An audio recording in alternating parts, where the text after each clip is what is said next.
Hey guys, welcome back. It's Carrie with Flip Flop Fellowship. I'm in my bathroom. This is my bathroom. This is my bathroom. Okay, ladies, you will never call me a high maintenance girl because this is my bathroom. I can't even extend my arms out all the way. So, in this episode, we're going to be talking about 5 things I dislike about living aboard a boat. Come aboard our sailboat we named Salvation. Alright, so the first thing I dislike about living aboard a boat, particularly a small boat, such as a 30-foot sailboat, is the small bathroom. Primarily, okay, I have my mascara in my hand because the first challenge I found was trying to apply makeup on a moving boat, or even a boat that's tied up. You're still moving some, you're still rocking a little bit. It can be very challenging to put on mascara or eyeliner. I've gotten better at it, I've actually gotten quite good, but it's been a challenge. And it's a common conversation on our boat for me to tell Jerry, stop moving, do not move, do not walk around the boat, either sit down or get off the boat, just so I can put my makeup on. Alright, second thing I dislike about living on the boat also has to do with the bathroom. So in this bathroom, we have our vanity, right? A tiny little, or it's not a vanity, like a medicine cabinet. This countertop would be more like the vanity. And then I'm sitting on the toilet, which is not a compost toilet, so if you live aboard a boat, if you want to avoid pump out fees or taking your boat to pump out or smells, I would recommend getting a compost toilet. The compost toilets that I have researched thus far are too big for this tiny bathroom. And there's also like a little platform on this bathroom.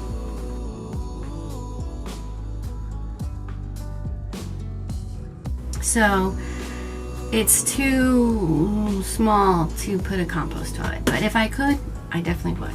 So if you're thinking about getting a boat, you might want to get a compost toilet. Alright, what else can I tell you? Oh, this bathroom has no separate shower. So a lot of boats have showers that are consisting of this. Oh, you want to take a shower? Here you go. Here's your shower head. Have fun. Oh, I just dripped on me. Nice. It's dripping all over me. Yeah.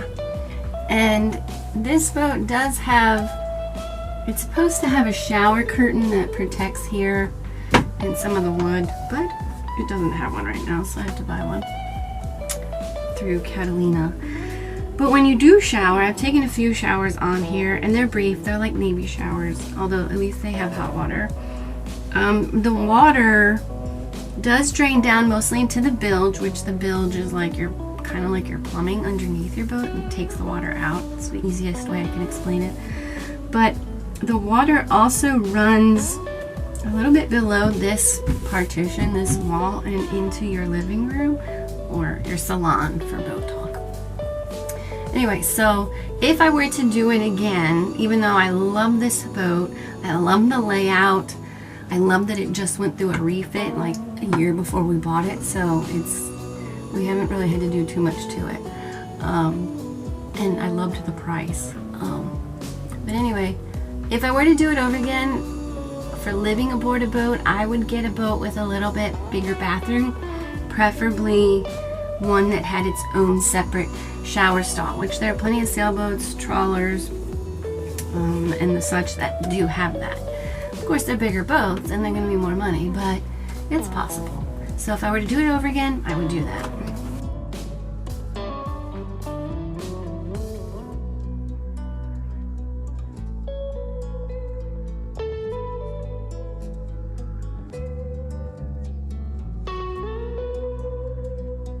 Okay, so yeah, about 3 of the 5 possible things have to do with the bathroom.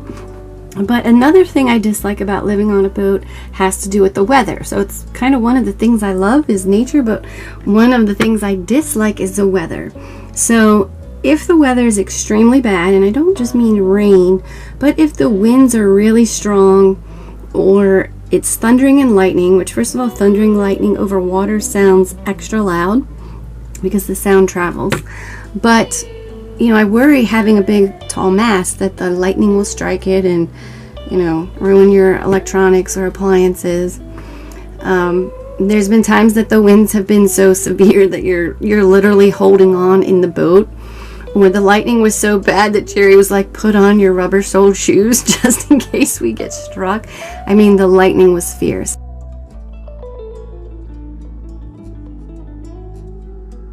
So in Texas, at least, and I would imagine Florida as well, and perhaps some of the other Gulf states, that in the spring the storms can get really intense.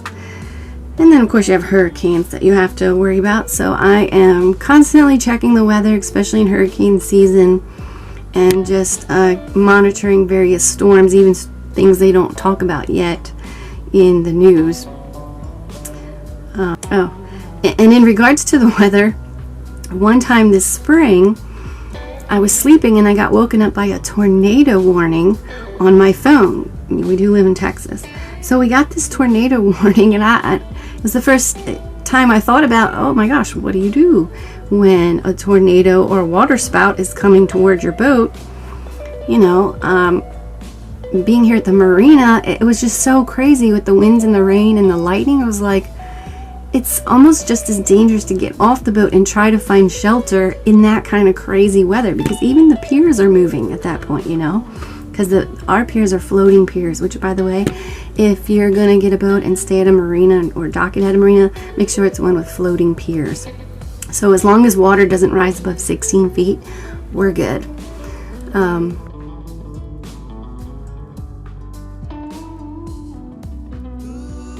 Yeah, we've also had the winds rip our tarps, or our canvas tarps that are over our boat, which help shield the boat from the sun and keep the boat cooler.